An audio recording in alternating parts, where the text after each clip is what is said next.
Hello, everyone, and welcome to the Brooklyn Rails of 408th New Social Environment. My name is Anya, and I'm an events assistant here at the Rail, and I have the pleasure and the privilege of being your MC today for a conversation between Jorge Pardo and Phong H. We're thrilled to have the poet Kendra Sullivan here, who will read to close today's program. Just a few quick notes before we get started. We'd like to start by thanking the Dermot Company for supporting the New Social Environment this October, which marks the Rail's 21st anniversary. And you can learn more about them and the Rail's curatorial projects at 66 Rockwell through links that I'll post in the chat shortly. At the Rail, we open all of our events with two important acknowledgements. The first is that here in New York, we are on the Napehoking, the unceded land and waters of the Wappinger, Canarsie, Munsee, and Lenni Lenape people of the Delaware Nation and Shinnecock Indian Nation. The second is an acknowledgement that Black Lives Matter. The heart of both of these acknowledgements is a commitment to the liberation of the oppressed and solidarity for all who struggle for freedom, in recognition that when it comes to liberation, our histories never unfold in isolation, as said by the great Angela Davis. And now to introduce today's guest and host. Artist Jorge Pardo's work explores the intersection of contemporary painting, design, sculpture, and architecture.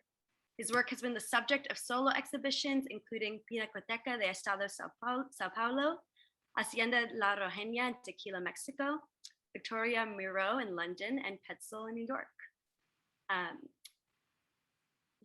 it is also part of numerous public collections, Pardo has been the recipient of many awards, including the MacArthur Fellowship Award, the Smithsonian American Art Museum Lucelia Artist Award, and the Louis Comfort Tiffany Foundation Award. Born in Havana, Cuba, he currently lives and works in New York City and Merida, Mexico. And artist, writer, and independent curator Phong H. is publisher and artistic director of the Brooklyn Rail, the River Rail, Rail Editions, and Rail Curatorial Projects. From 2007 to 2010, he served as curatorial advisor at MoMA PS1. So without further ado, Phong, please take it away. Thank you. Thank you so much, Anya. Thank you. I'd like to add to what Anya had shared with us already, Jorge's haiku bio, my own personal impression on what Jorge has accomplished in his career as an artist, be it painting, design, so far as you had just seen recently for those who have done it, at Petzel now, on the occasion which prompted one of our beloved writers, Will Cohen, conduct an in-depth conversation with Jorge, published in this month issue, be it sculpture, be it design, architecture, and everything else that lies in between, which may or may not be easily identified. However, all of which are capable of, in my view, generating themselves as to how and which particular material get selected, then alchemically materialize to tailor to each specific undertaking, any particular project. Be it a public or private space, the two key words to understand Jorge's work, at least from my own reading again, is space and spatial, in that how he responds to each given space as a potential project, which one way or another has always been a hybrid of commission and intervention par excellence. I feel the way in which how Jorge responds to his space so distinctly, so specifically, reminds me so much of this Vietnamese proverb that I love. It says, to live in a long tube, be thin. To live in a barrel, be round. And then how Jorge activates its space in between.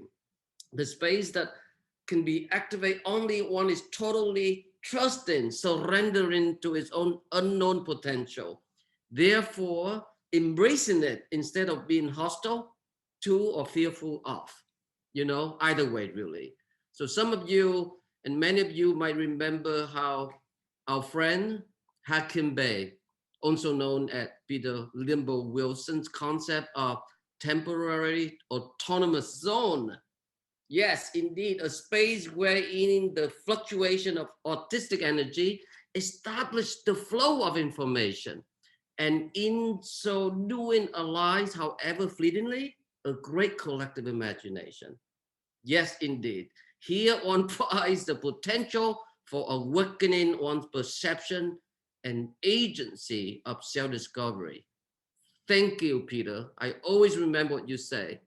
So I don't know, since our friend Will Cohen have already done a terrific job talking to Jorge about the recent show, I like to talk with Jorge on the beautiful book that the gallery had published, solely focusing on his commission. You can see here, it's the same thickness, believe it or not. The book I'm reading now is The Education of Henry Adams, same thickness. And it's a beautiful series, of course. It's for the everyday readers, really. I just love that.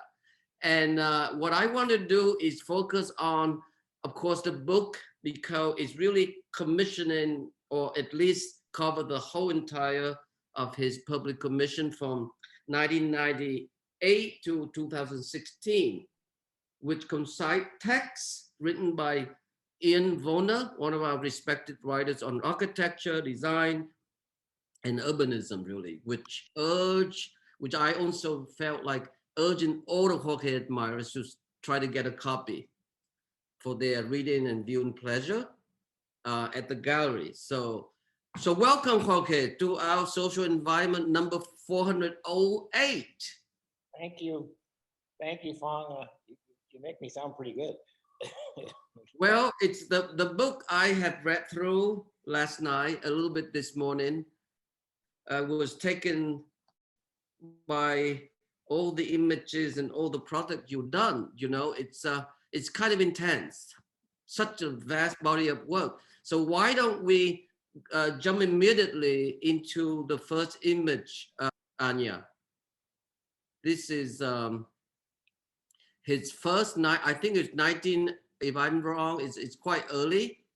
It's probably around 1996 installation for Mocha, which took the form of the house, entitled, of course, maybe the address, 4166 Sea View Lane. Jorge, how did this commission begin, and how did you manage to turn it into an actual house? Well, well, thank you. Also, thank you everybody for being here. It's very, very kind to have a nice audience and interest. This project was originated in '93, I believe.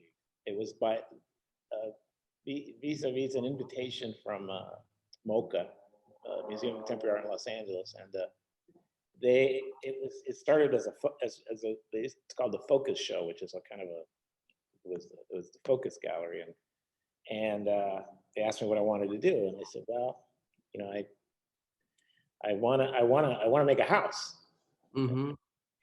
I want to make a house. I kind of don't want to put anything in that space. I want to sort of have my project to be a project that addresses to some degree the how a place like this can extend itself into a neighborhood, into problems of scale, into problems of managing, into problems of basically tracking and dispersing, what the artist product is, what the artist project is, or what the artist intention is. And I wanted to design a house that would be on display for the duration of the exhibition, and eventually it would be a house I would move into. So it would be like, I want to make a house for myself, and I want that to be the exhibition, and whatever that, everything that entails, all the problems that emerge from that, and all the need for the museum, for the neighborhood,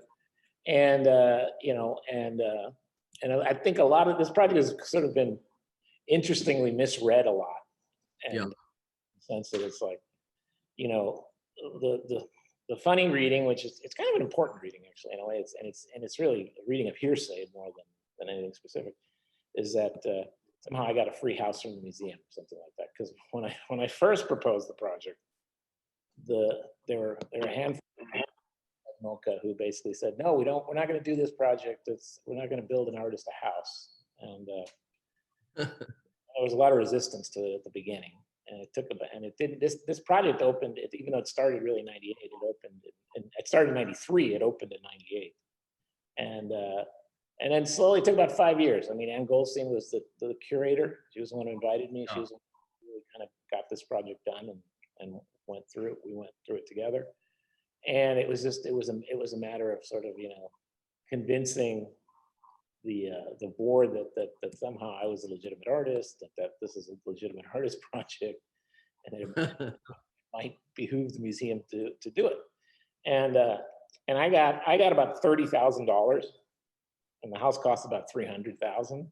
Uh-huh. So I basically paid for the house myself, in a Wow. way. Other than that. And that's another reason it took a while. Yeah.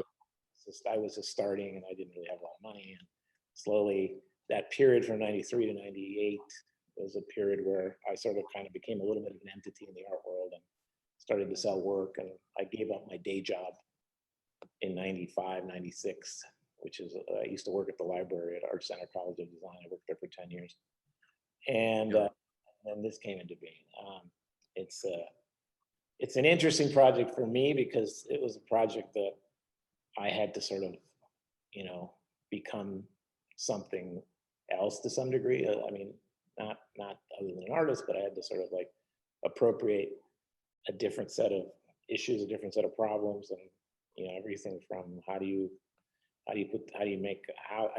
didn't study architecture. I didn't really understand the complexity of doing this, and so it was very interesting for me. Yeah, I mean, it's terrific because it reminds me similar with our friend Julian Schnabel, never studied film either, so he just learned on his own, But anyway, Jorge, in some point in Ian's essay, he mentioned Bernard Rudofsky, the book that I also read in college that I admire, Architect Without Architects, stating that the history of architecture, as written and taught in the Western world, it has never been concerned with more than a few selected culture into the mix, which was the aim of the book, really, to break down our limited, and one might even say insular idea of how we thought of architecture by introducing such term, for example, non-pedigree architecture, which simply references the important attributes in vernacular culture, indigenous culture,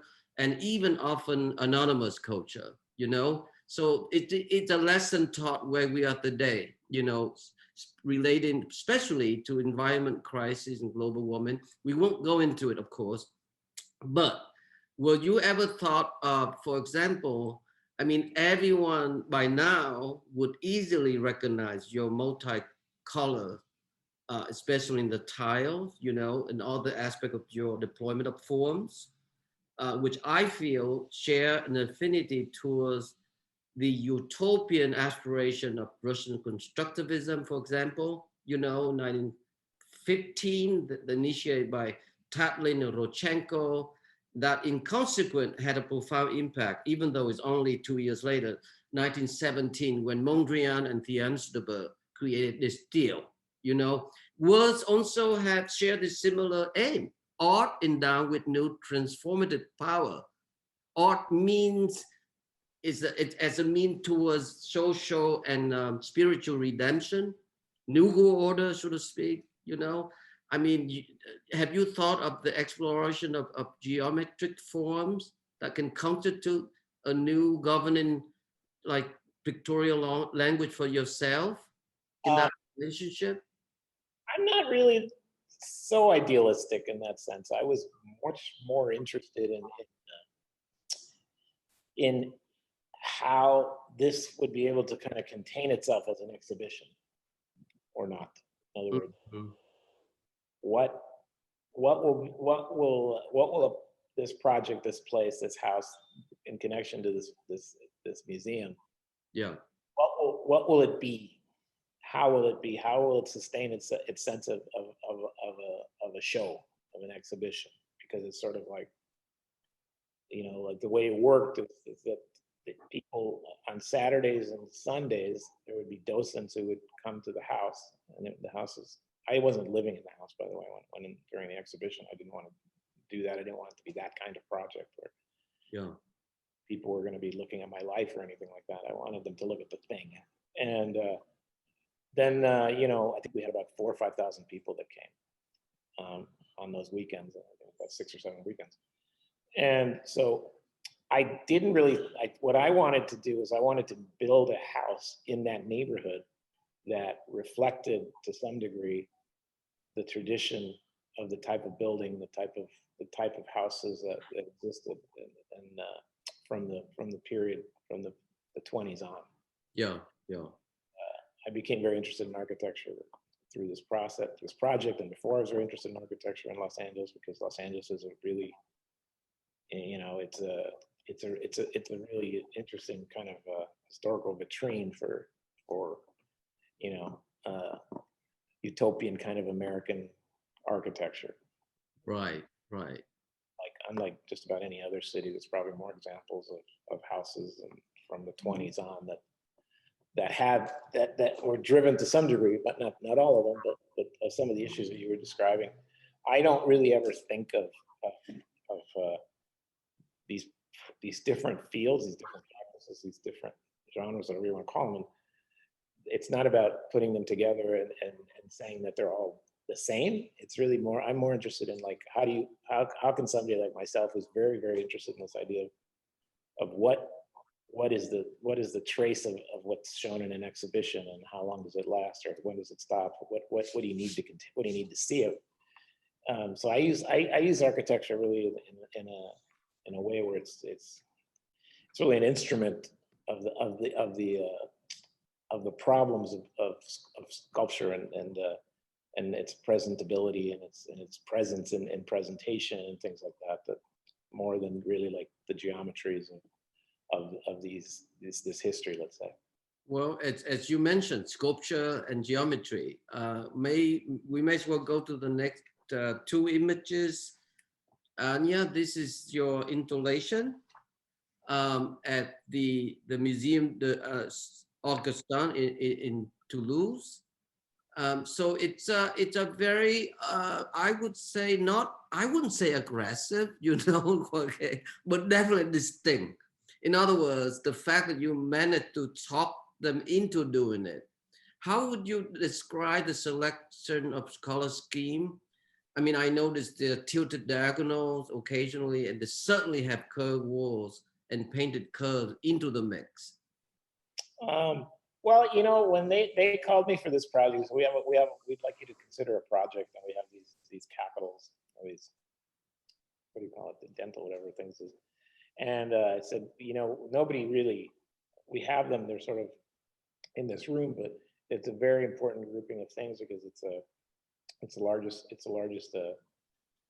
collection of these capitals that come from Catholic churches around the region. Yeah. We'd like you to sort of maybe think about a way to present them so that something happens. Yeah. One of the things, and the tubes and where they are did not, they stayed exactly where they are. Like I did not move any of them. I didn't, Oh, really? Huh. And what I did is I just kind of, conceived of a way so that there was all this sort of aesthetic distraction and not distraction. Like for instance, every cap got a lamp on top of it. It's like like I was thinking of like putting like how people like they get drunk, they put lampshades on their heads or something like that. Right. And but what I was ultimately trying to figure out was how do you make this sort of these things more visual? Mm-hmm. In order to do that, I realized, well, they have to be part of some system, so some system of visuality, which is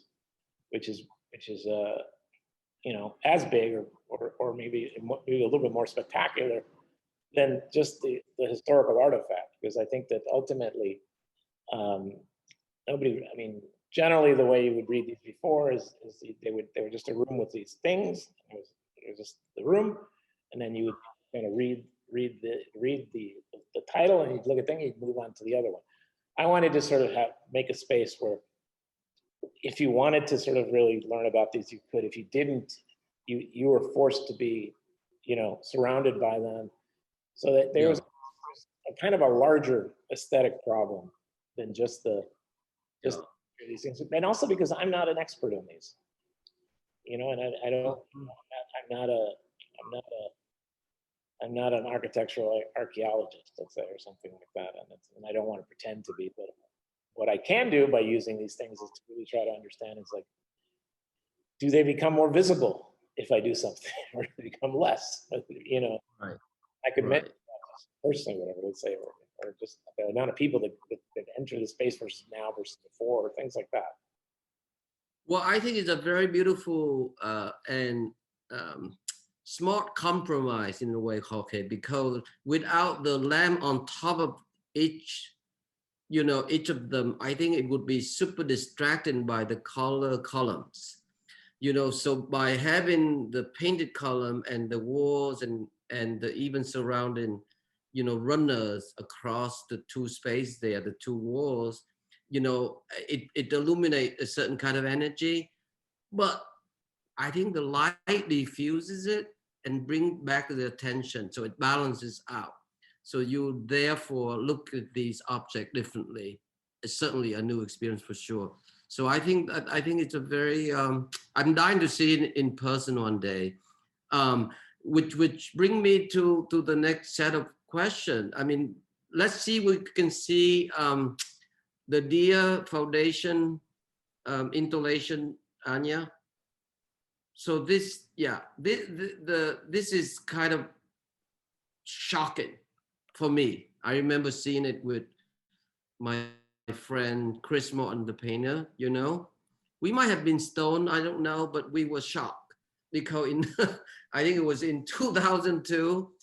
I mean, we felt like Dia being almost the equivalent of the Medici for minimalist art. It was shock.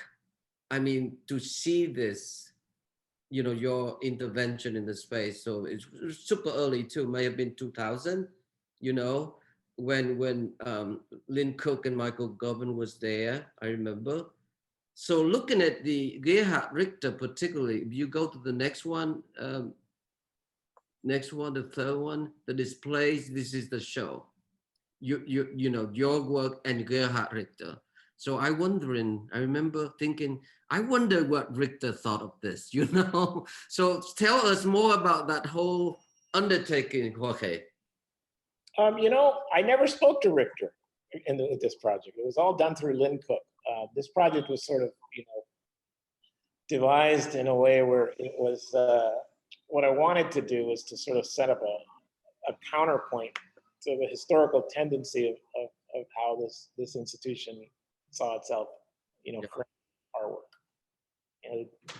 One of the ways to read the Diaz program is to understand a bit, is to understand, or at least sort of buy into the idea that the industrial ruin for contemporary art is now the new cathedral to some degree. And all the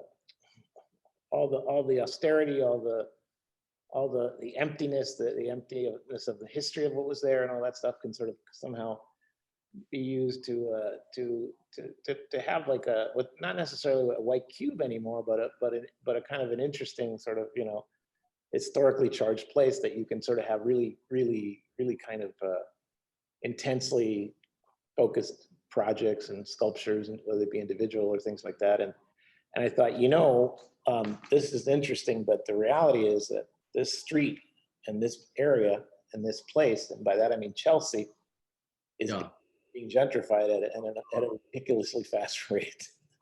And there was like a Comme des Garçons next to it and stuff like that. And I thought, I'm curious what happens if you put that into that type of institution what kind of friction and resistance that tradition of trying to isolate something and versus not is going to happen, and what am I going to be able to see of that, and what am I going to be able to sort of understand from that disruption to some degree. And at the same time, you know, I used a material that which is tile, which is a, you know, it's historically very sort of old and charged, and like, you know, everything from, you know, mosques and you know, churches and things like that. It's I was putting in the same kind of materials that would sort of be present in the sort of like the metaphor of the cathedral to some degree, but I was doing it in a very different way. And Yeah. I know a lot of people were upset because it seemed frivolous, and the Dia was a place where like you can't have anything frivolous. You have, you know, like to experience works at the Dia was to make everyone quiet and serious, Right. and really kind of, you know, look at the intention of the works as a really kind of almost like a heroic quasi spiritual experience. Well, And but it's a subversive act. Am I right, Jorge? In response to surrounding, which I kind of mentioned early on with how I felt about your work. I mean, the decision to show those drawings, frame drawings, tilted from one side to the other, it's like a display that one can see in fashion store, you know, clothing store, on other function. So that's definitely deliberate. Am I right? yeah, it's totally deliberate. So it's like I said, I was looking at that building and at the Dia in that building as a kind of I wanted to understand what kind of resistance it had to the things that were happening around it. So it's like Yeah. one kind of context, one kind of site, one kind of place versus another. And generally, the Dia was working really, really hard at not looking at what's going on and pretending that it was sort of like that it had set up a firewall to it. And I just thought, well, you know, if you're gonna work with a place, with a street, with a block, with a place, with a history, it's why don't we just sort of really kind of call a spade a spade? Mm-hmm. It's an exhibition space. Yeah. What happens to the nature of that exhibition space when you put something that different? Yeah. Well, I But mean, I got over it. You know, I was shocked, but by the third time I was there, I got over it, and I felt it was subversive. And which you know, it's a very unique ability, Jorge. Can we see the next 3 images of these houses in Puerto Rico? You know, Toni Morrison once said something very profound, Jorge. She say, if you only surrender to the wind, you can ride it. You know, so here it is, the contact in Puerto Rico, seeing the different deployment of materials, whether inside or outside, particularly at the outside, you know, with the metalwork, so to speak, and the swimming pool, the metal screens, and it feels, I haven't been there, but look in the photograph, it feels like you made it particularly in relationship to the surrounding landscape. yeah, I did actually. This was a project that was started in 1997. Mm-hmm. There are these Puerto Rican collectors who became friends. He and his wife, he's a psychiatrist, and he ended up buying a lot of work from Gavin Brown very early on, and ended up becoming very wealthy, more so than his salary would have made him. And they were very involved in art. For them, art, I have a lot of respect for them because for them, art was this. I mean, Cesar comes from, you know, he wasn't a poor man, but he certainly wasn't he wasn't the kind of person who typically is a collector. He was a psychiatrist in a tropical island. I mean, most of the people he saw were like vets and things like that. He made a couple $200,000-$300,000 a year, which is not a little bit of money, but it's not enough to collect art. Yeah.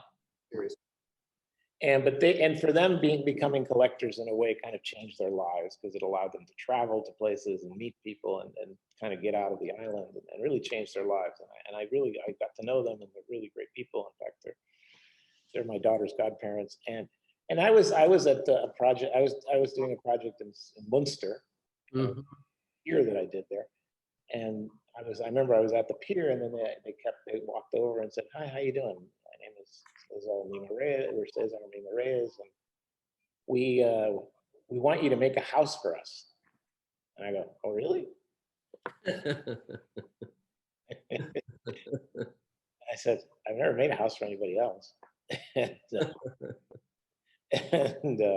No, we heard about your project for Mocha, and we really want you to make a house for us. I go, "Okay." Again, I said, "I'm not an architect. I'm not, I've never had a client.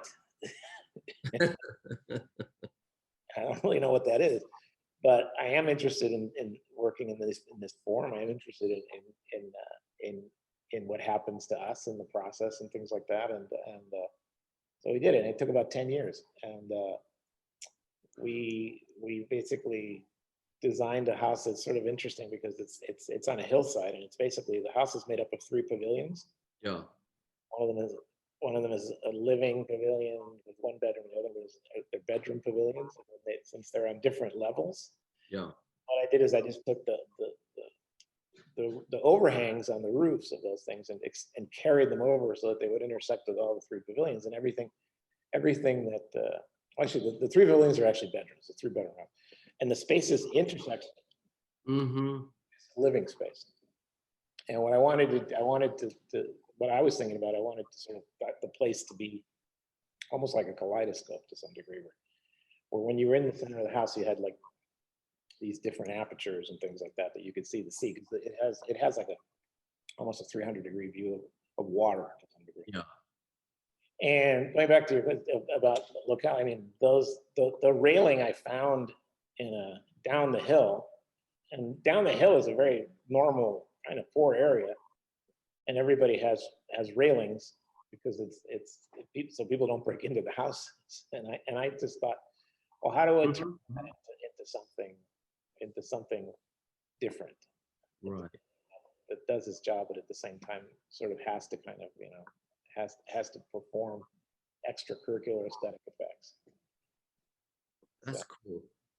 Wow. Okay. I mean, all right. Let's see whether we can move on to the turbine hall in Luschendorf. This is a little bit different, of course, maybe even big, huge different in the sense that what was your decision, okay, to make different embedded images on the walls? Why keeping the floor relatively minimal and quiet? The floor is quiet, but not so quiet. The floor is it's a rhombus pattern. A rhombus pattern is basically it's 2 shapes that it's a mathematical sort of invention. Yeah. I can't remember the guy's name, but anyway, if you take 2 shapes, it's really difficult to take 2 shapes and have the potential of the patterning to be irregular. And this rhombus, this person figured out this relationship between the rhombus, the 2 shapes, that if you sort of make them in proportion to one another in the right way, you can actually, that pattern can move. In other words, it can kind of make circles, it can kind of make stars, it can make, different things. And it's the largest proof of that type of geometry in the world, which I didn't even know at the time. A mathematician came to the show and said, like, "Yeah, this is the biggest proof of this in the world, It's and what the images on the walls are made out of silk, and then they're actually sewn, so they're like. Oh, really? Yeah. And it's just fabric, and they're just different images having to do with with the place. You know, some of them have like the birds that were there when it was abandoned. Some of them have just patterns I like. Some of them have funny little, you know, it's a sequence of difference that, you know, that you're just sort of, you're asked to sort of just move through. You know, some instances of those differences have some connections to the architecture, some of them don't. Yeah, no, I mean, I can relate to the fact that you start out as a painter. So all the work is really your painterly repertoire made specifically for the space. But you are right, because Rhombus, I didn't see it. I just saw the field of green, so I thought it was quiet. But now you describe it, it's definitely not quiet, because the word itself means spin. You know, it's an old ancient Greek invention, and certainly work by Euclid and Archimedes and others. So yeah, Anya, can we move right next to, because we have a bit to go here. So this is unusual. This is maybe your first cathedral in a way, commission, Jorge. This is in Burgos Cathedral in 13th century landmark cathedral in the city. Burgos. Yeah. Did a show there, and this is a church that was turned into an exhibition space to some degree, and it's a really simple, just sort of like painting on the floor, and then the object on the left is a chapel. Right. Funny chapel, because it's sort of little, and it sort of feels, it's only for one person, so feels a little bit like a coffin or something when you're in there, but it's not. And it's so it's a very simple project in that sense. And I was just trying to sort of find some way to interact with the space in an interesting way. Like I wanted like the little tiny, I thought it'd be interesting. This chapel looks huge and historical and big, and it's like, I'll make my own, make a little one. I'll make something that one has to start to think about scale in a different way or something like that. And it was made as a permanent installation, or was it temporal? It was temporary. I think the piece on the right they bought, so that's in the collection of the Burgos church, I guess, institution, whatever. Yeah. The other one I have. Oh yeah, here's the interior of the stained glass of the piece, looking up to the sky, I guess, which probably correspondent to the floor piece. I'm sure you thought of it. And then next, Anya, is the, here it is. It's a dormitory somewhere in Denmark. Yeah, this is at the Højskole in Denmark. I think it's in Skive, and I was called and asked if I wanted to do a commission of these dormitories that they needed. And it's an art school. It's a preparatory art school. That's what it is. In what is it, Denmark, they have these great schools called Højskoler, which are basically these in-between schools. They're in between high school and college. Yeah. And they specialize in different things, and you know, but or like if you're a kid and you finish high school and you kind of have an interest in something, it's like you want to go try to get into an art school, you can go here and put your portfolio together.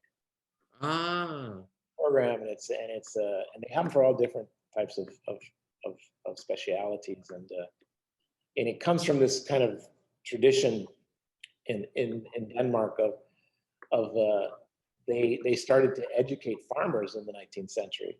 In the 20th century, so like, you know, a lot of the farmers at that time were illiterate, and they did, you know, so they taught them, basically they were trying to optimize how they could be small farmers, like, you know, so they knew enough math and things so that they can, when they would go to sort of negotiate their pricing and things like that. So I thought it's really interesting that it comes from a very sort of utilitarian and kind of humanistic tradition, is to kind of help people and to kind of like ascend, or sort of at least relate to some sort of an industrial reality that was sort of coming on. Yeah, I mean, it's very austere, minimal in some way, like most Danish or Scandinavian architecture, you know. it's basically, I think, 4 rooms or 5 rooms, I don't remember, but and it has a spine, and the spines have all the mechanicals in it, and the shapes are basically set up so that you can have one building in a quasi line. Yeah. They kind of all have their own little yards, and they just move enough so that you don't see the guy next to you, or the girl next to you, or the person next to you. That's amazing. So that, and the outside is actually made from, it's made from like septic tank stone, like a stone that's made to process your poop. I see. But they certainly, in its own, surrounding that landscape there, they sing into the landscape. As the one in Puerto Rico. Yeah, and it's and I was working with teachers there, and he was very into hallucinogenics and things like that. So he basically all the plants are hallucinogenic. Talk about hallucinatory as a whole. Why don't we move right next to this project, Penelope? That is outrageously far different from what we just saw. Anything we see, certainly the Denmark's house, in between's house. I mean, this is ridiculous. Jorge, I was there once, so I saw it. This is at the Rokwalk district in Liverpool, and where the Beatles was born. George Harrison, Paul McCartney, and Ringo Starr. So, it's kind of a historical square because I don't even think a lot of the stuff is there anymore because they've gentrified the city, but the square is still there. And right. Still there, but it was I think, I'm not 100%, but I think the black building or one next to it to the left, that was the famous music venue called Cream. The Beatles started. So it's almost a little bit like a shrine to pop music in the city. Right. And, yeah, these are like swirling mushroom, it's you couldn't be more psychedelic. Well, I was interested in making a work where the work would eat the landscape. Yes. Opposed to the other way around. Right. Most sculpture in the landscape usually has a very sort of a deferential relationship to the landscape, and it's supposed to kind of like amplify the bucolic and relax you or something like that. I wanted something that basically would sort of just hover above the trees and distort some idea of the trees, and would sort of like rock and roll or something like that, but not really. I mean, you know what I mean? Well, to me, it's reached somewhere between Sgt. Peppers and maybe Lewis Carroll, Alice in Wonderland, somewhere between the two. Anya, can we move along to I think the next has an image here, which is far different than what we have seen there. The pier. This is in Munster, Germany. How did it come about, Jorge, this particular project?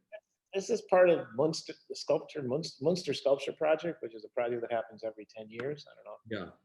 It started in '77, and I was invited in '97, and this is the pier where I met the people that I made the house for, and it just, you kind of show up and they invite you to this exhibition, and they basically, you go to this museum which organizes the whole thing, and they give you a bicycle.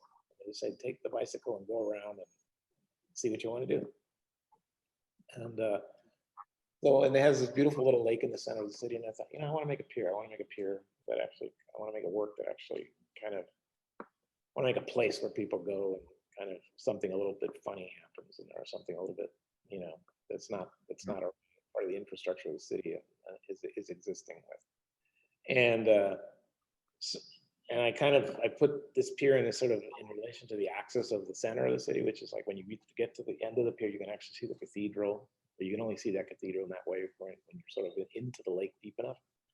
And then and the structure, the geometry of the place is got this thing where you constantly have to go in.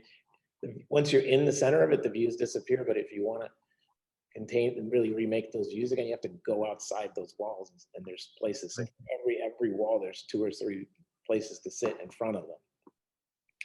And probably one of the more significant aspects of this is that it actually was there was a cigarette machine inside the pier where you could buy cigarettes when you got out there. Yeah. And so you could smoke, or you could just get there, and then there's some sort of mechanism or gesture that kind of made you go like that a little bit about like why is this here, and what am I supposed to do with this to some degree. The cigarette machine is no longer there. The city got rid of it. They only allowed me to put it in there during the show. We have also one image, I think, from a reading room, Anya.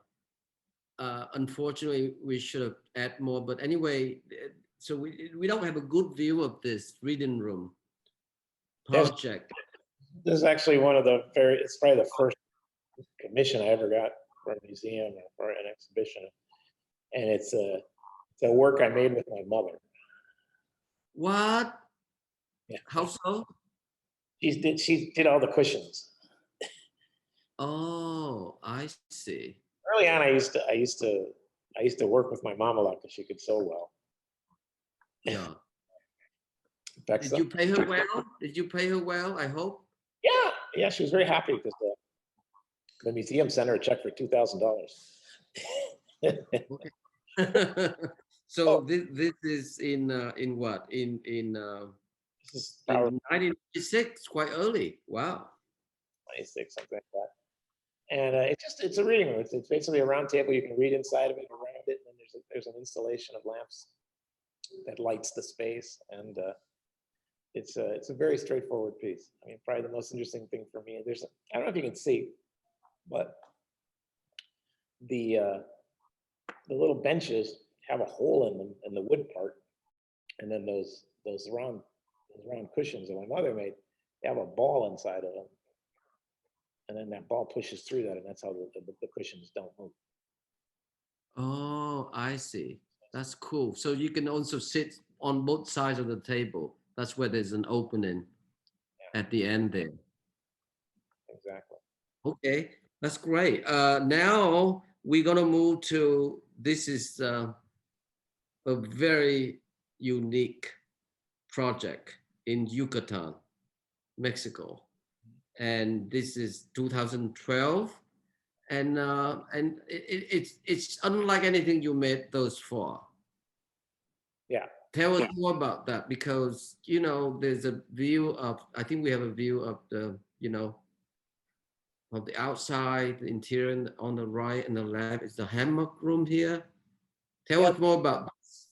This is an interesting project. It was started in 2006, 2007, something like that. And I was sort of invited to do a project of some sort in a hacienda by a philanthropic family in Mexico that basically has bought a lot of the abandoned haciendas in the Yucatan, which is kind of the Yucatan there's a kind of a history behind it, which is kind of ugly, which is kind of interesting. It's a lot of things, but the Yucatan at one point was one of the wealthiest places in the world, and it was a kind of a mono economic culture. They grew henequen, which is agave, and from that agave, they made rope. And it started to get strong really probably sometime during the beginning of the middle of the 19th century. And that twine, those fibers that are the twine for the ropes, basically became the largest and producer of that in the entire world. And you needed it for shipping ropes and things like that. But what really amplified the wealth in that time was that towards the end of the 19th century, America's ascension into becoming a kind of a global player economically, there was a machine called the Mccormick Reaper. And it was a machine that basically automated the way you make bay. It like hails a bay. Hails a hay, sorry. And McCormick, some guy McCormick invented it, and couldn't get it to work right. But then International Harvester bought the patent, and they figured out that the best twine for this machine was the stuff that was coming out of the Yucatan. And so that was their biggest, economic partner for a long time. In fact, a lot of the families that are still there that are living from that money, they only keep their money in America because it was all this kind of like fucked up colonialism. But anyway, this family is interested in these projects as a form of land reclamation in the Yucatan. So these haciendas, because along with these haciendas, there's thousands of hectares involved. Keep them as green spaces in the center of the province of the Yucatan, so that in the future it's like Mexico doesn't really have national parks or anything like that, and everything like that. Every gestures like that are all sort of made privately, and they're very nice people, and they have like 50 haciendas that they bought. There's a lot of land that they've sort of that they've buffered and control and have set aside as wilderness. And we kind of are interested in like restoring some of these haciendas for different reasons, so that they can sustain themselves to some degree. So a couple of them were hotels, a couple were other things, and I said, would you like to make an artwork with one of them? And I go, sure. And so we spent about 5 years doing that. And I think, to me, what's most interesting about this project is that it doesn't really have a program. Like, it's still clear what it is or how it's used, and it's in the middle of the jungle. You have to drive about 4 or 5 miles into the jungle, and then it sort of appears, and the place is kept pretty much as it is. And it's used sometimes for like meetings, spiritual things and stuff like that, but it's not, it's because it sort of wasn't anything in particular. It was just a kind of a place that I said to them, I want to make a kind of a purely visual experience in the middle of the jungle. And since it is it begins with a ruin of an old Spanish farmhouse, I'm just going to sort of extend that to some degree. Right. The Palabas, I guess what it's called. And here on the left, we see the interior here. And on the right is the stone walkway to the hammock room. Am I right? That's correct. And then there's like these ruined walls, and I kept some of the ruins. I fixed some of the ruins. I sort of, and it was interesting. We worked kind of processionally on this thing. Like, we would do one structure and like, oh, that's kind of cool. That works. And then some of the complexities of that got more complex than the other, because I work digitally mostly on the computer. Yeah. And so it was like what was interesting, what was challenging about it, like, how do we take information like that and turn it analog so that it can actually be done in a place like in the middle of nowhere with people that have very, very good but very rudimentary processes of construction, and so we had all these. There's I don't know if there's a picture of this, one of the ceilings or whatever. Maybe we don't have those in this, but we made this one ceiling that had like, I don't know, like 700 polygons or something like that, and it went from like being done in the computer to like each point of the polygon. It's three shapes, and then the height were sort of just translated with like branches and stuff like that. Made a big platform. So it's not a typical architectural project, because it was sort of like there was never any pressure for it to be something, because I wasn't really interested in what it was. I really wasn't interested in how they were going to use it. I was more interested in like what happens when you make something here, something there, something there, blah, blah, blah. And how do you sort of set up relationships between these things? I was thinking of, excuse me, I was thinking of the process of this project as really kind of having a kind of an internal set of relations that drove it, not necessarily an exterior program, let's say. Yeah. So it's not typical architecture work. Not typical at all. Not typical at all, okay. But still, you know, having done this, and then if we go to the next one image, you know, Anya, I mean, this is ridiculous. How do you move from one rural, like in forest setting landscape, you know, to this Protolun motorway service station outside of Basel in Switzerland? This is a large public commission. You know, tell us a little bit more about this undertaking. It's a funny commission. It was a competition. Mm-hmm. They wanted art in the overpass, and I remember all the commissions were like all this weird shit attached to it and stuff like that, and it used to be orange. It's really crazy orange, and which made it really iconic. You know, everybody sort of, you know, and I said, well, what I want, my proposal is to just change it to yellow, and that was the work. It went from and everything that sort of everything that could accrue from that difference, which is a simple one, but at the same time, sort of, you know, attracts this idea of like, what are people gonna, where's the art? And the art is in the habituality of this thing's iconic nature in this place. And that slight difference that just happens. Yeah, it was built made in 2000, so it's been a while. Have you been back and see it and how it's kept up? Yeah, it looks pretty good still. Well, that's right. It's basically, you have to go through it to go from Basel to Zurich. Yeah. It's pretty well traversed, and there's inside there's like, you know, it's a stop, so you can have stuff like that. But yeah, it's not, well, let's keep the very little gesture for a very large project. Yeah, the anyway, I just felt like, you know, moving through the book from that motor, right, you know, service station, motorway service station, and then next is your home in Merida, you know, and I think we have a set of maybe 4 views here, Anya. So this was built in 2008 with relatively complex history, how it came about. So share with us that little complex history. This was actually it's a house I made for myself, but it's also a photographic project, and it's probably a photographic project first, in the sense that it's like I wanted to build a place that this idea that, like, you know, that what was going to be photographed is somehow in an interesting sort of tension between it being a model and being a place. Yeah.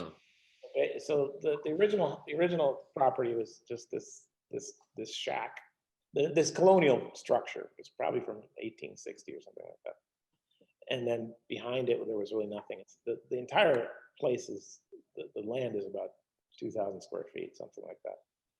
And so everything from the first, I think, 20 feet, and it's 85 feet long altogether, is all new. And I was doing an exhibition with this place at a gallery in London. I was working with it in Haunch of Venison. And I thought, you know, I think it would be interesting to try to take this place and move it into the gallery to see what happens. Okay. What we did once we finished the house, then we understood it was sort of a model, a photographic model to some degree. We took about 7,000 or 8,000 photographs of it, literally every couple of feet, and went around and mapped it, analog with the photograph, with photography. And then we had that mapped, and I had that printed in the wallpaper, and we mapped that surface of that place into the gallery. It was like this one place going from here to there. It was going from Merida to London, you know, and that's the reason I call it a photographic project, because at the end of the day, I was wondering how you can construct the project that would sort of invoke, you know, the the eccentricity of that type of representation to some degree. Yeah, I mean, I was taken by the irregular opening on the walls there where the outside light can come in. Okay. The same way that, outside of this thing. right, but same thing though, if you look at the door on the surface there, there's also similar irregular motif is being used. Yeah, I like irregular. Right. Well, let me ask you this though. Is that a copy of Velasquez Las Meninos? Yes, it is a copy. It was when I was doing this project, I used to stay at this little hotel 6 blocks away, and I became friendly with the guy who worked at the front desk.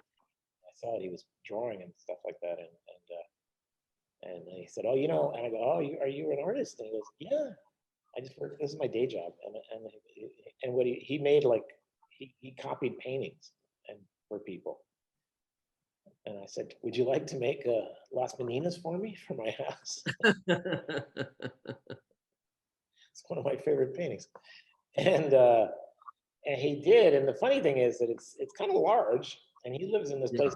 In this place that the ceilings were quite low, so when he made it, he could only work on about this much of it at a time. He would just roll it up and down.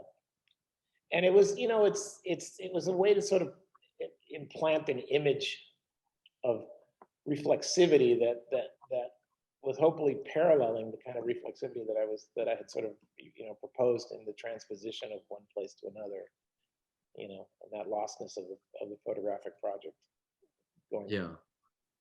Oh, I see. So one is the technical image, and the other one is painted image. That's very interesting. Cool. Anya, can we move to the next set of image? I think we have maybe 2 views. That's the first, and then the second is its interior. It's very odd. I have not able to digest the form.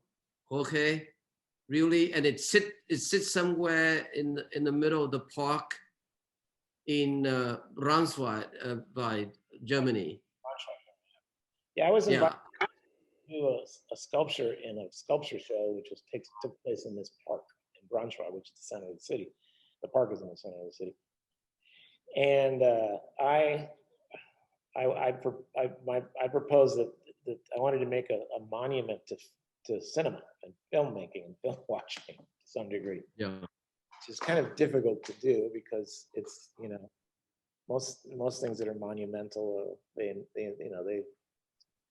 are because they invoke death of some sort, you know, like, and film and cinema and blah blah blah, and, you know, contemporary culture is still like this living thing that kind of is moving. Mm-hmm. So what I did is I made this transparent movie theater that you could show 2 films at one time, back to back. So, and then at the same time, people could watch you watching the film.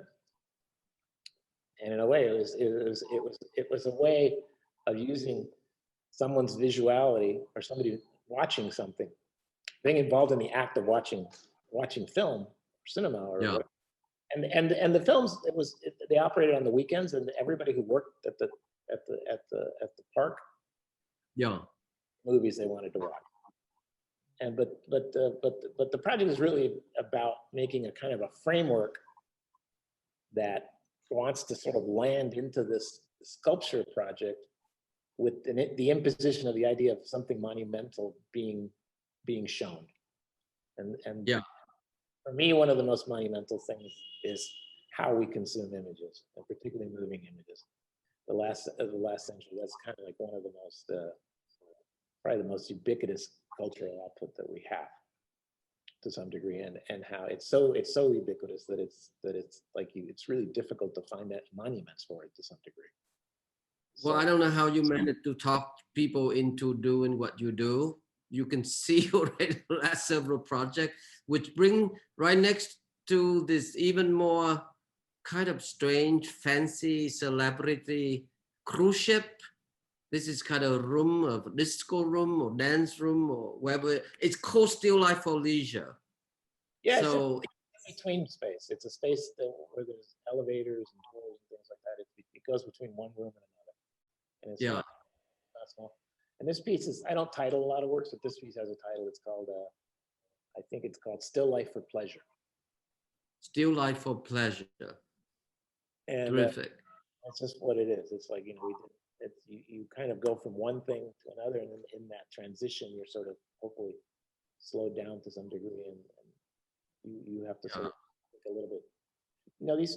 These projects are interesting for me because they really ride this line between like what would be something you find in Las Vegas or something like that, but they're kind of not, because they're always a little bit off.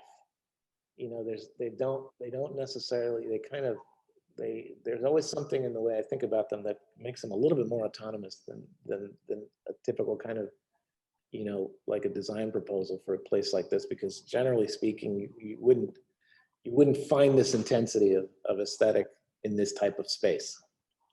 Yes. Find it in other things like that, but those differences for me are very important, because in those differences, there's all these sort of problems about, to what degree this thing is on display or not. So and similarly here, the next set is the mountain bar in Los Angeles that I've been a few times there. So this is a project I did with my friend Steve Hansen, who used to have a gallery called China Art House, which they still run actually. They moved to Merida. They're my neighbors now. Steve and I are old friends. We went to school together, so I had my studio upstairs in Chinatown for about 5 years, and then we took over the lease and thought, we should make an art bar.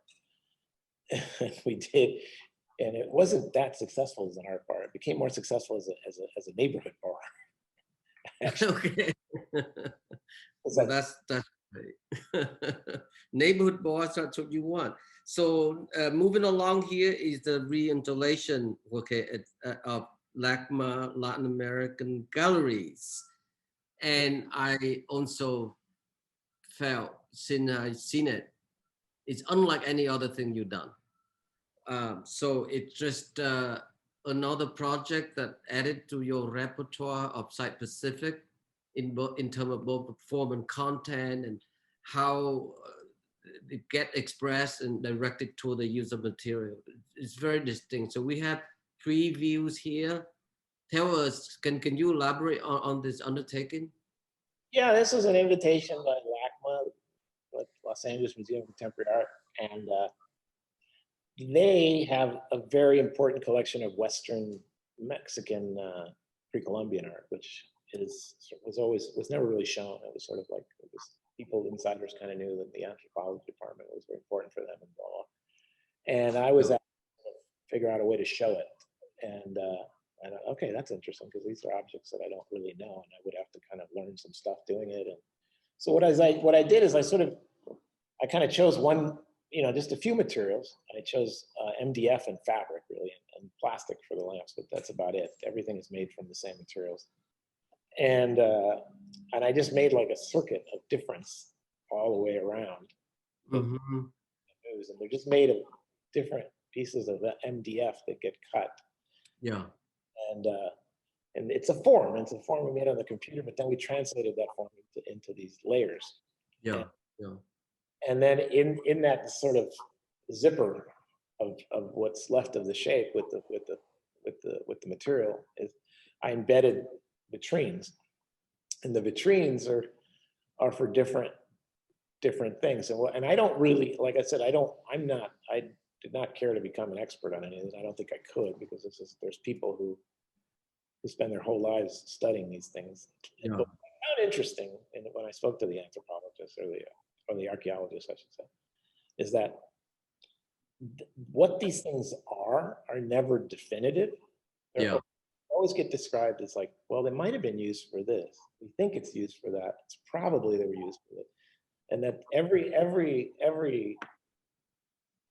one of these things, the being of one of these things is always a kind of a speculation of some sort, because as the reality is that the way these things get studied is there's so many sort of pedagogical vectors that are kind of, you know, in relation to one another that I saw them as not really having any certitude as having identity to some degree. So what I did was I approached this project really from the point of view of like, well, I make things and the people who made these things made things. So I'm sort of like the guy who made this stuff. Okay. Everything that happens is gonna like, you know, that's gonna be the organizing principles for all the decisions that get made. Yeah. What about the use of the tiles? Anya, can we go to the next image, which is one funny thing I want to mention for 1 second. It takes 2 seconds. You go back, please. The picture on the left is a bench in that strip. So it was very important for me that at some point, if anybody sat there, they would become part of the installation. It's just so they would be turned into the objects that were being displayed. Being swallowed Exactly. into the form. Yeah, so it's a bakery building. The next image we see, and it's in Dallas, Texas. Yep. And it's a tile project. It's basically, you know, I was sort of invited to do the facade of the building. I came up with this very simple tile pattern that just through some difference and repetition just sort of did its thing, and it hovered around the whole building, and it just turned that building into like a shimmery folly. Yeah. Well, I hope it brought a lot of business for them. So next one is the clock project here in the I think in Stuttgart, Germany, Landesbank. This is an interesting project because I was brought in and asked to do a commission for this bank, and they had this problem, which is that they're having it's not nice, but it's only funny in a ridiculous way. People were killing themselves in this atrium. Like they had a couple of people who jumped from the top. Seriously? Seriously. And then somehow it's so absurd that the people who were running the bank said, we'd like to put something in there so that it would make people want to jump less. What? Yes, I'm serious. This is not, I'm not making this up. Holy cow. I thought, this is too perverse not to walk away from. And so they can still count the second where they fall, right? No, I don't mean to say that. Sorry, I hope. It's only funny because it's so absurd, and of course it's not funny to the people that it happened to, of course. And but I thought it was ridiculous that somehow this institution would wrangle an artwork into that kind of an aspiration or an effect. And I thought, this is impossible. I mean, people are jumping off the 6th floors because there's something wrong culturally here, but you're not going to stop it with an artwork. But I thought, you know, the best I can do is just mark that. Just mark it, not necessarily, you know, like thinking anything else. And I thought, this is interesting because it's such a strange proposal. It's such a strange proposal. And so I put a clock. I go, you know, you guys need a clock in your building. You don't have one. You have a big facade, you'll be able to see it from the outside, from the inside, and that was about it. So this is a very strange project because it's sort of like it's really its origin is sort of invoked by death, but it's another reason that, you know, time and blah blah blah. Well, it was made into 1997. Since then, has it able to prevent people to do the same act of suicide? Never been told. Oh, good. Well, that's terrific. Good to hear. Anya, now we're gonna move a little bit quicker pace here because we have several more images to go. Okay, this is so weird. This one is just over the top. I love the way it pronounced in German. Tomatensuppe, you know, so it's literally mean tomato soup. Tomato soup. It's so. Hard It's I don't know. I mean, this is a guard station. So would the guards come into the inside to meditate, or can you move the next image to see what I mean? It's so strange. What do? They go inside to meditate or to drop acid? What's the other? It's like, and you know, the funny thing is, I kind of took an inventory of the other artists and blah blah blah. There was the guard guy, and he was this very grumpy guy. And I thought, you know, probably the most interesting thing to do here is to send some sort of a dialogue with this person, because I don't quite understand this. I don't understand him. I don't understand why he's very serious about this job, but he obviously hates it.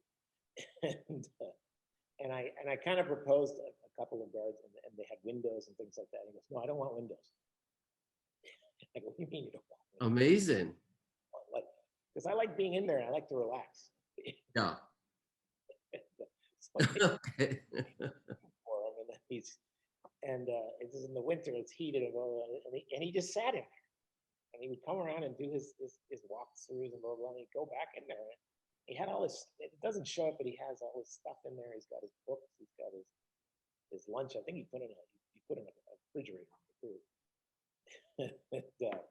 So that is a very strange object to juxtapose to something else that is all. It's amazing. It's amazing you can pull it off. Which to me it's almost unthinkable of, really.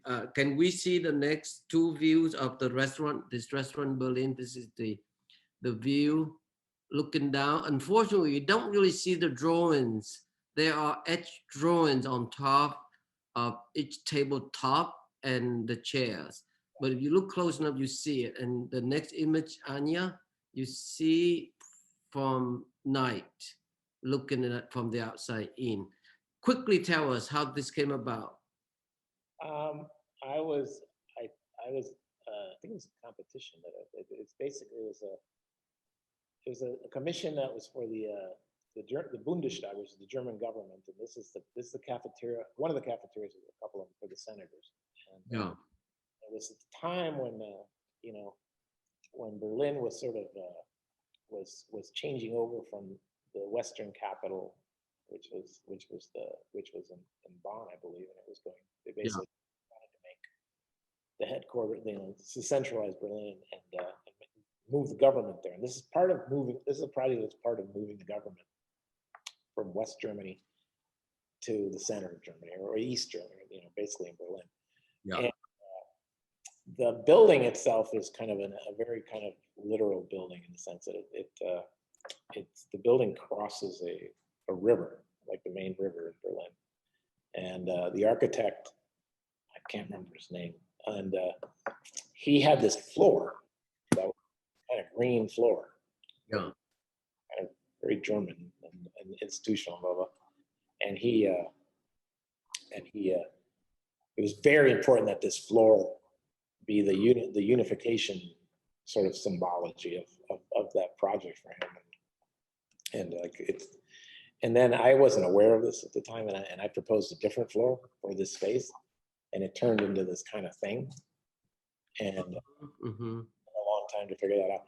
And finally, we came to a resolution that I could make a different floor, but I would have to take a crushed up sort of dust from the floor and the rest of the building and put it into my floor.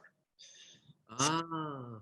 So it was, I thought, this is ridiculous. This is interesting, because this is like, almost like this quasi, phenomenological. It's like, what's in this guy's brain?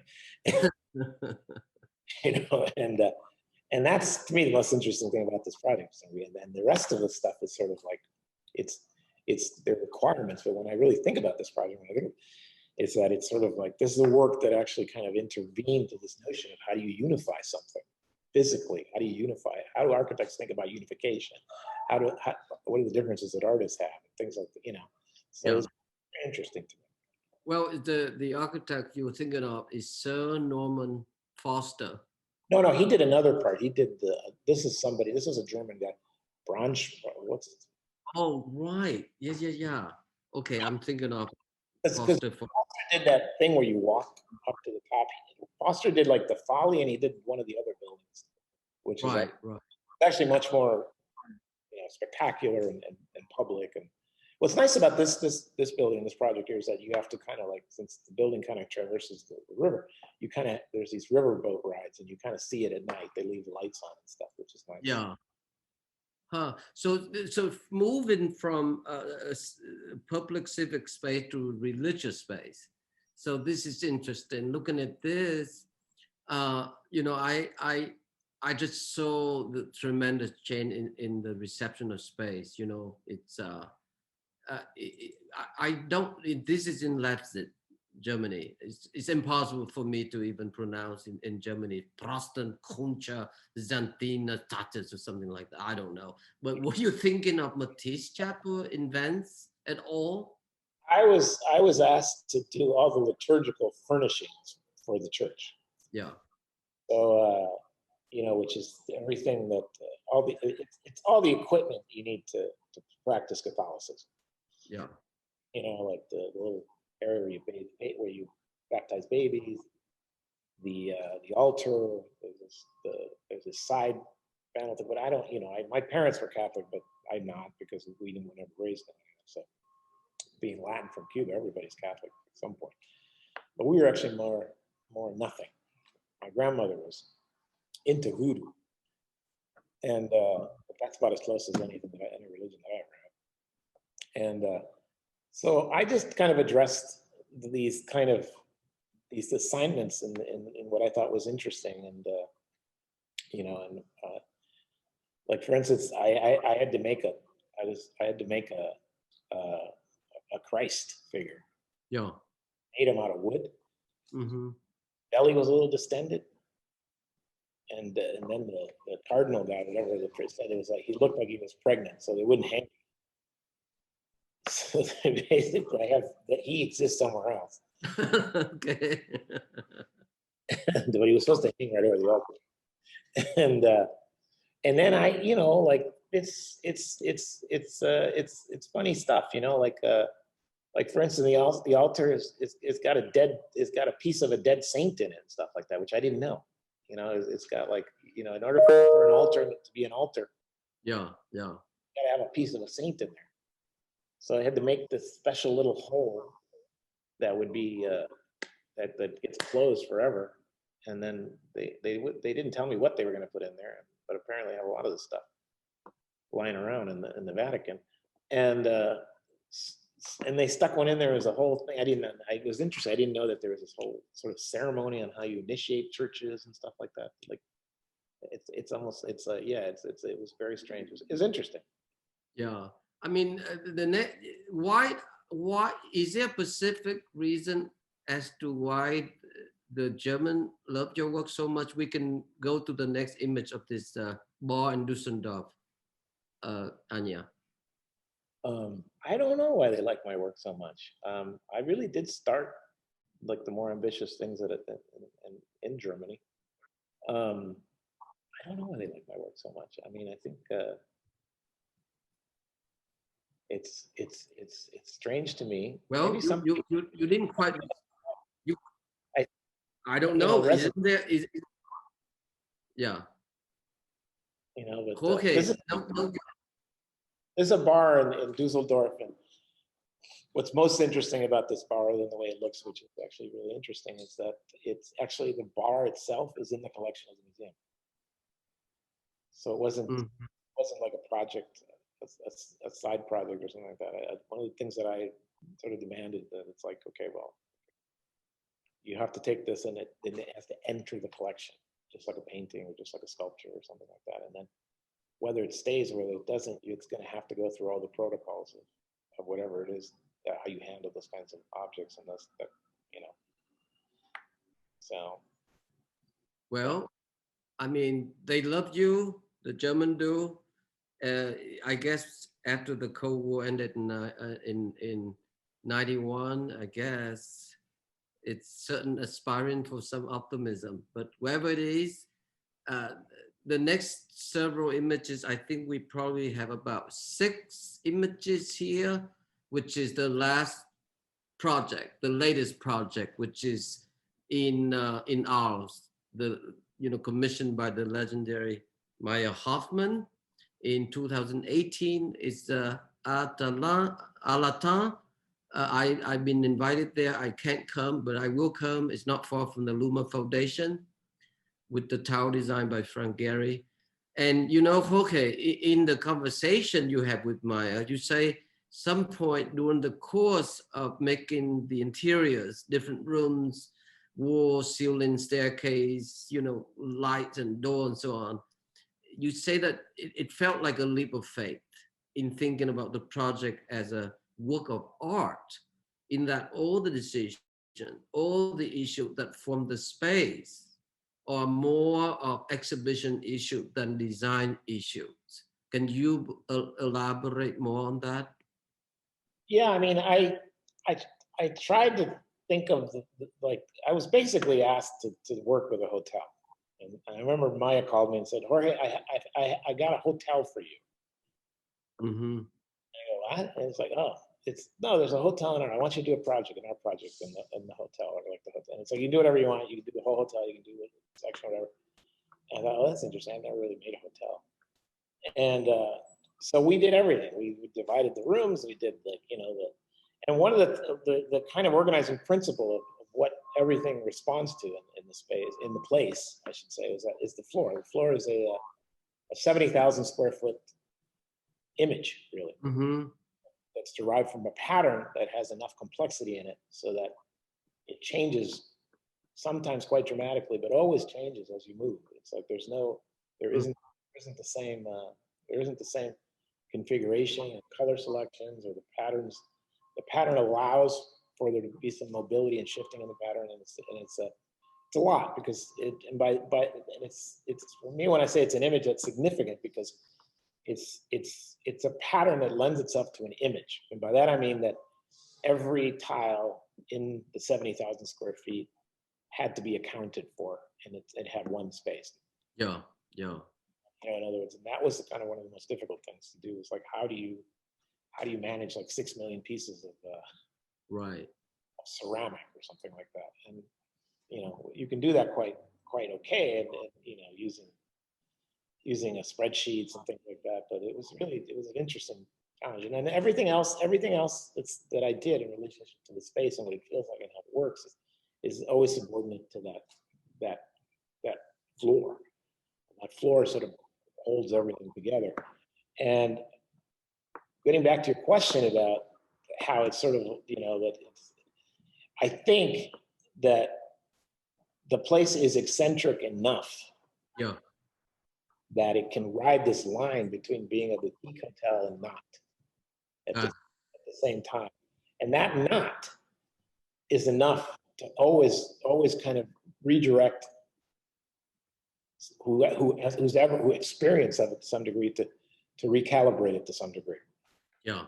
That's something I'm always very conscious of when I work at things like that. It's like, how do you kind of appropriate forms or places or tendencies, but at the same time, with using the same methodology, the same sort of language, how do you shift it just enough so that when you come back to it, when you actually kind of unravel it, sort of, you know, conceptually or just processionally or process-wise, that it somehow equates to a different kind of product, a different kind of object, or a different kind of, you know, a different kind of reflexive condition.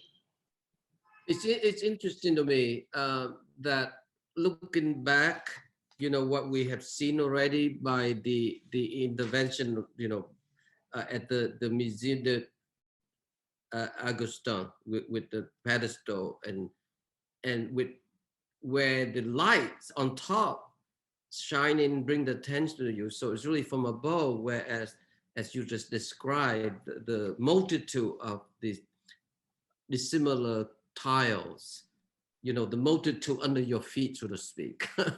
So that's from below as an anchoring device element. So that's really the opposite. That's very interesting. I mean, I'm dying to go there. I don't know when I can come, but you know, we know that from the perspective of Ontology Film Archives, we need to make a visit. I'm also sit on that board, Jorge. And yeah, and they admire Jonas Maker's work, and they admire what we do. So there'll be a future collaboration there. So thank you so much. This is terrific. I'm gonna restrain myself without further questions, so our friends, our audience can ask some question. Anya, take it away for the Q&A, shall we?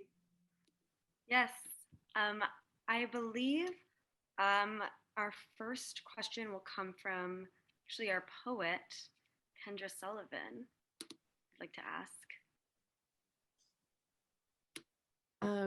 Wow, this was so amazing. I was back channeling with Malvika, just saying like my first and main question is like, how do I do what you do too? Because it's like I just want to make those things and be in those places, and I don't know, like be like wrapped in those environments within environments in such like an abstracted but also like powerfully grounded way. It's just so cool to hear you talking about it and to see your stuff. So thank you. I guess more pointedly, my question was something like, if you could talk a little bit more about how you are thinking about the human and the human experience in these spaces. Like some of the spaces felt like they were to insulate people from their environments, like maybe the guard booth, and some of them felt like they were to protect people from their environments, like the cascade of clocks in the bank lobby.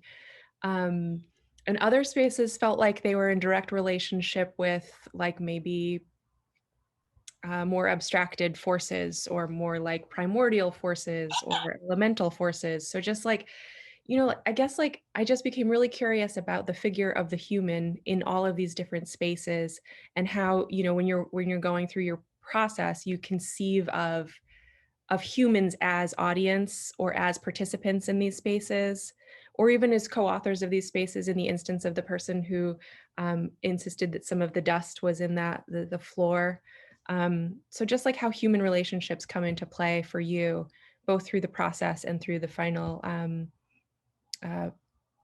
piece, final product. I mean, each project has a different sort of aesthetic agenda, and sometimes the human element is clear, in a sense, like for instance, like tomato soup.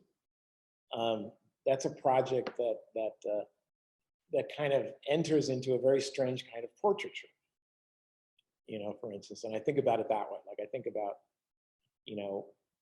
okay, well, I'm invited to do this sculpture in this sculpture garden, and it's like,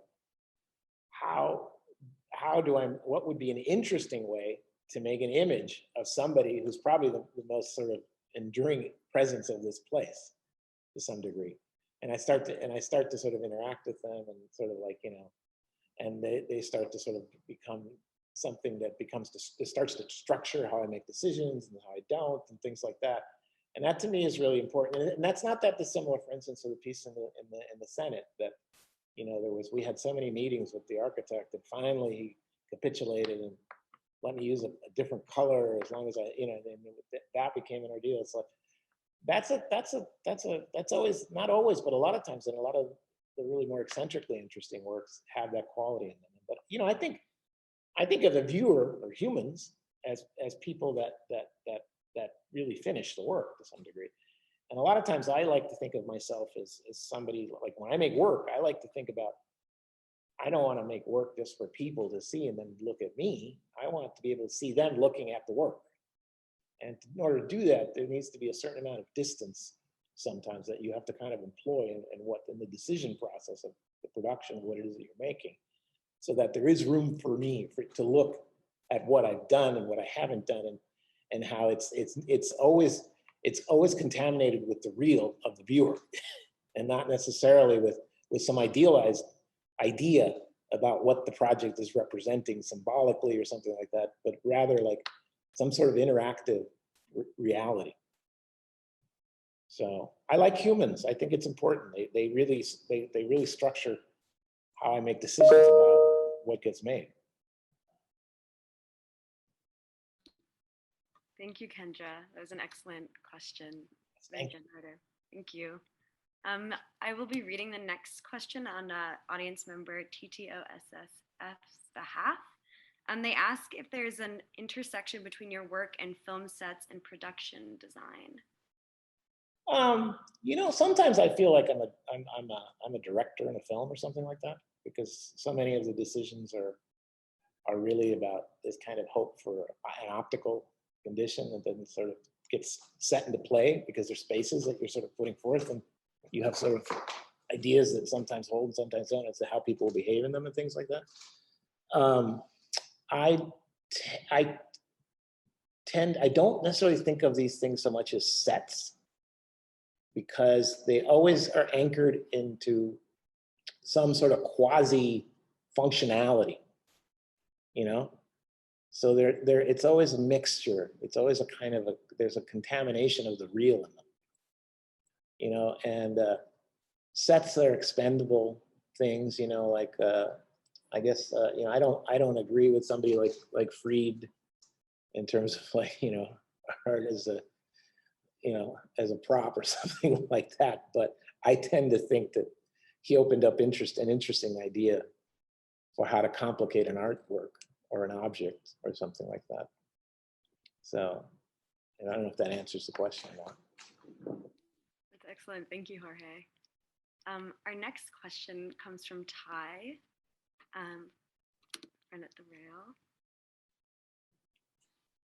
Hi, thank you both for this conversation. Thank you, Phong, and thank you, Jorge. It's been really lovely hearing you in conversation. I was editing your interview for the rail, and I was really excited about everything that you were saying. So it was nice to hear you say it differently. But I was really interested in, you were talking about the idea that things are monumental mostly because they invoke death. And I was wondering if you could expand on that idea. I agree, but I was wondering kind of what the details of that concept look like from your perspective. You know, like historically, monuments are basically images of dead people that were important in culture to some degree. You know, that's why you have so many war monuments. That's why, you know, the dead soldiers, the dead of the general, whatever, or the you know the image of the statue of the philosopher, whatever. You know, all these things that they always invoke. You know, obviously some sort of heroic thing, but behind the heroics are like, you know, you kind of have a pretty brutal reality of what's being sort of, you know, completely cleaned up to some degree. And I don't really, I mean, I think that you can't really monumentalize something without totalizing it to some degree. And when things get totalized, they generally, you know, there's the aperture for its reading generally contracts to some degree. And I see that as a kind of a form of something dying or something being kind of constrained or something like that. And that's sort of how I think about, you know, monuments to some degree. And of course, there's a lot of other ways to think about them too. And it's not the only way I think about it. But what most interested me most about that project and really working or thinking of that place as a monument was that, how do you make monuments to living things, if that is possible or not? And that's why I thought, you know, like, it's really difficult to kind of like make an image of a physical image or a physical sculpture, a physical place that like that actually represents the behavioral tendency of something that is so ubiquitous in the world we live in. So ubiquitous that people don't even think about it. You know, the viewer in film, for instance, is an invisible person. It's a person in a dark room. You know, and how do you do that? How do you sort of take the notion of a monument and apply it to a condition like that with so much resistance to some degree? And that's what was interesting and challenging for me for that project. And I thought, you know, okay, well, let's make a little movie theater and let's make it transparent so that it's so obvious that you are invited to look at the machinations of somebody in a room that's supposed to be dark, but this is not. You can watch the film in reverse with them. If you're walking your dog outside the park, or you can go in there and watch the film. So I don't know if that answered your question. Yeah, absolutely. Thank you so much. Thank you for expanding on that, Jorge. Our final question will come from G.E. Schwartz. And G.E., you should be able to turn on your mic. Thank you all. Thank you, Phong. Thank you, Jorge. Thank you, Anna. Jorge, I want to know what your secret is. Now, how do you keep your mind free from the subtle domination of either or kinds of logic that so often seems to steer perception and experience into like dull mechanical reflexivity? I mean, how do you break out of that? What's your practice? You know, I'm easily distracted. And a lot of times I find so many interesting things in those distractions. And then it's a question of like, you know, following this sort of tributary of that and understanding in that, or seeing in that tributary, not just a kind of a distraction or a periphery that's you're being sent to, but it's like that becomes a structure, that could become a structure of reflexivity to some degree. Like, you know, like reflexivity is something that, you know, we tend to kind of use. I don't know, I don't like speaking in generalities like that, but I tend to think whenever I was sort of taught to think about reflexivity, it was always in relation to almost something tautological to some degree, you know, and I like to think about reflexivity as something that's a little bit, you know, more, let's say, Duluthian or something like that. It's like difference in repetition or something like that, like the book we all read when we were kids.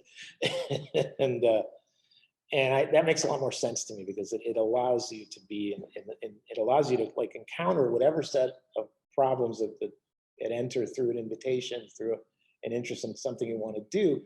And through my understanding of my participation and my gestures in response to that, I'm always measuring like, oh, I remember that's happening because of this. This is interesting. This might be an interesting element to make as an organizing principle for what's happening here. This might not be. So I don't ever really think symbolically or anything like that. And I hate concepts, you know? And concepts are like one of the most boring ways you can kind of, you know, structure reflexivity or something like that. I like things that I like to think that I'm the viewer of my own work and that I'm just as lost as anybody who comes to the work. So beautiful. Love those distractions. Thank you. I just want to say one last thing before Anya can introduce Kendra for her reading. I once asked Jonas whether his being called the godfather of American experimental cinema fair, correct? And he said no. He said, I'm just a midwife. Just being a midwife. So that's super nice, you know, and being quasi-functional in an autonomous zone is like being caught in the time of the day when it ends of the light and night begins. So it's when the dog can become a wolf. I like that. So, okay, but you are the fox. Anyway, get back to you, Anya. Yes, thank you. As long as you don't get eaten by the wolf, you're fine. Thank you, Phong, and thank you, Jorge, for taking us on such a journey through time and space.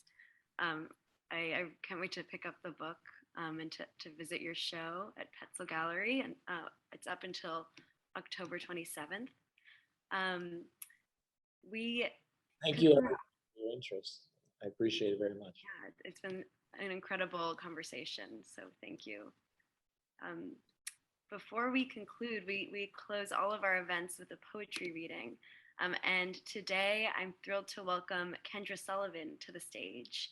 Kendra Sullivan is an artist, writer, and director of the Mellon Seminar on Public Engagement and Collaborative Research at the Center for the Humanities at the CUNY Graduate Center, where she also acts as publisher of Lost and Found, the CUNY Poetics Document Initiative.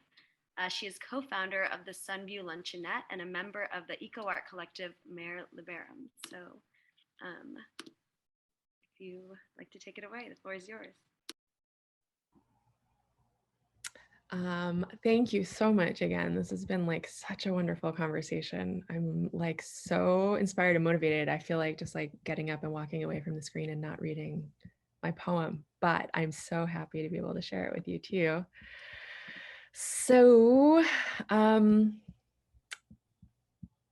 this poem, I wrote this poem a couple of weeks ago for a reading that I was doing on Labor Day with a bunch of other parent poets.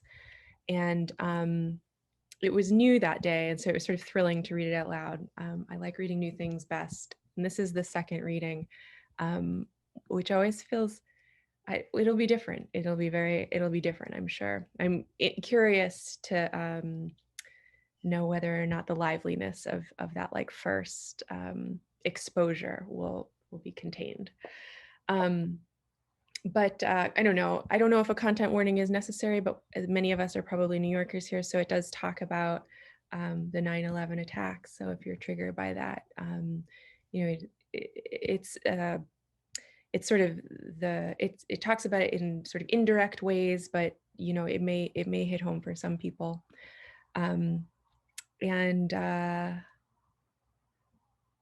Yeah, I'm really excited to share this here. I feel like I want to tell you that I'm an artist and a boat maker too, and I'm just like so inspired by your practice. And I also founded a restaurant as an artist that was a failed art space, but a successful community space where a lot of people drink, but it's not a bar because we don't sell the alcohol.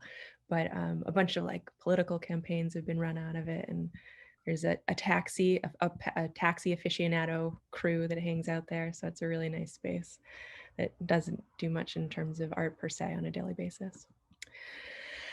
Okay, this is called Margaret, Are You Grieving? And I'm kind of obsessed with this poem. I have been since I was a little girl, by Gerard Manley Hopkins, called Spring and Fall. And in it, he asks Margaret why she's grieving, and it's because of the changing colors of the leaves, and it's an incredibly beautiful poem. So it's called Margaret, Are You Grieving? It was fall in the city, my first fall of city living. I was thinking of leaving the city seconds after closing the apartment door, but didn't. It was day 10 in Unit 2 on the 3rd floor, on the corner of 6 and A, next to the Con Ed building across from Sidewalk Cafe, where Aaron and Javier waited tables. That was 20 years ago, and they're both dead for 10 and 10, give or take. So that's another 20 for a total of infinity. It was a leaf meal fall spent fresh. Back to schooling, viewing Kim's videos full inventory late at night on a Cube TV, leaving upper class classmates in the studios so I could sit by myself on the school's front stoop across from St. Mark's Church, where I tried to start smoking when the twins fell, but I failed. 2 1s after 1-9, 15 minutes before, and 3 after 9 in the morning. I should have been in intro to sculpture that day, but had overslept. I was welding a miniature iron fire escape, working the edge of safety with an elfin blue flame. You got to mine through the bathroom window, hatch to the backyard, half heaven, where Javier sat in the main shine of sumacs to smoke after taking a shit, after having sex, which he always did, which we always would. Instead, I was awoken by my grandparents' space-age polyblend colonial revival couch, by the sound of the second plane in my brother's Lower East Side living room with an unobstructed view of the falls. Later that day or weeks, later that cloud, those clouds, those days, delimited on all sides by a totalizing mob of unruly dust. I sat across from the church and stained my seat on the gum-scarred slats of a park bench between 2 sleeping men stretched head to head.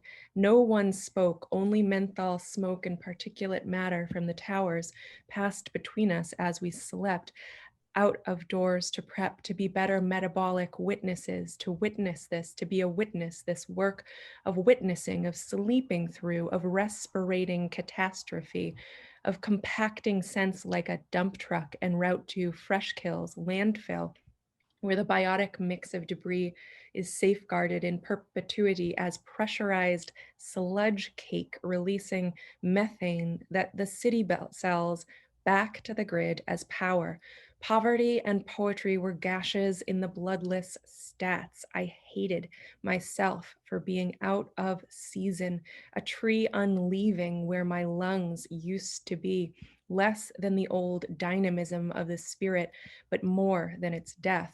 Time kept itself soft at the edges, blended, and every day I shook off one more leaf until the tree had no property, until the tree is all that breaks the view of the sky of the fall of cities, twin cities, trick mirror contingencies, New York and Kabul, dual chords struck forever together, 20 years apart, an abrupt departures.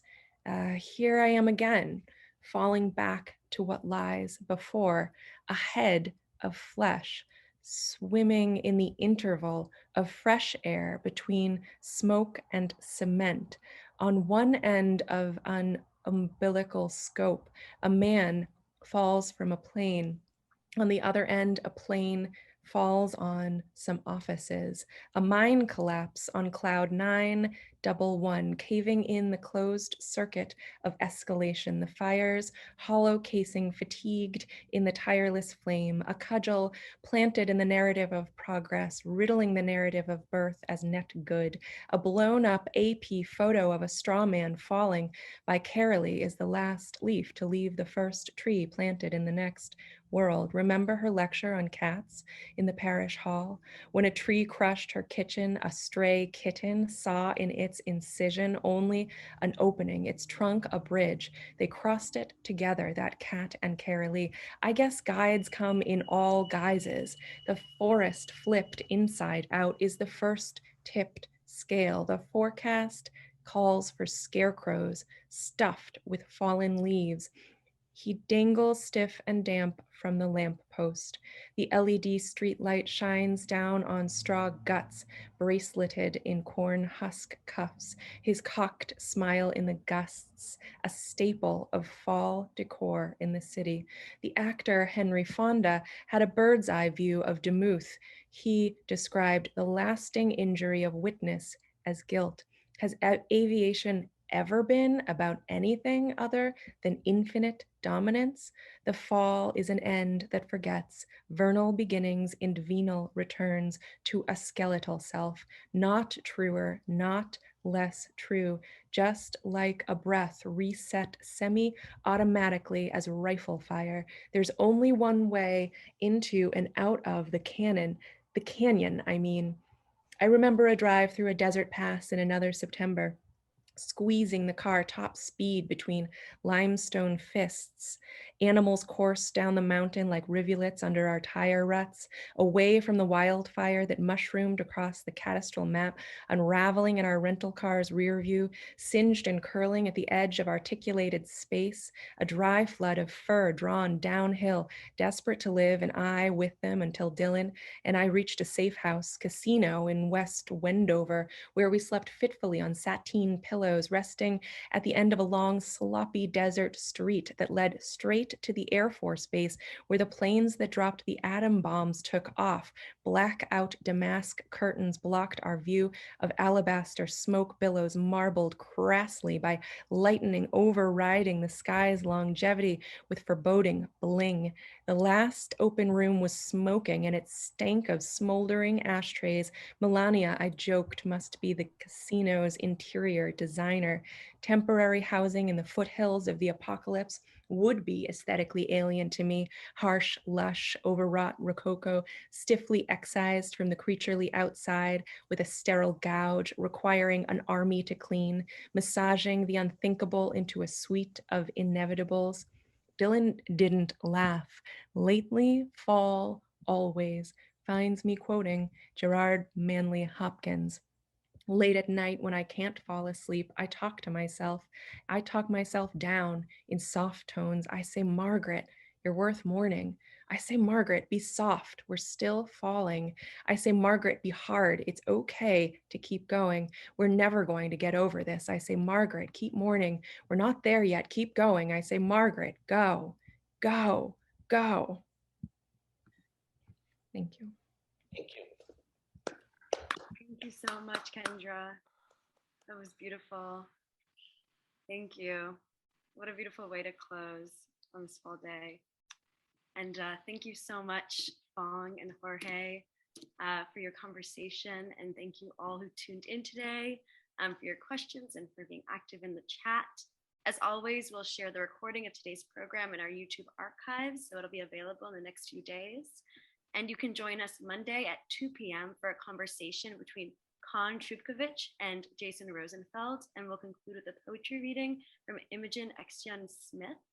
And you should now be able to turn on your microphones to say thank you and goodbye. Kendra, what a beautiful reading. Thank you so much. Oh, thank you. Thank you so much, everyone. Thank you, Phong. Thank you, Kendra Jorge. and Phong and Jorge. Thank you, Jorge. Thanks, Jorge. Kendra, thanks, Phong. Thank you, Jorge. Thank you, Jorge. Thank you. It was fun to be able to talk. Thank you, Kendra. Beautiful Yes, reading. thank you, Kendra.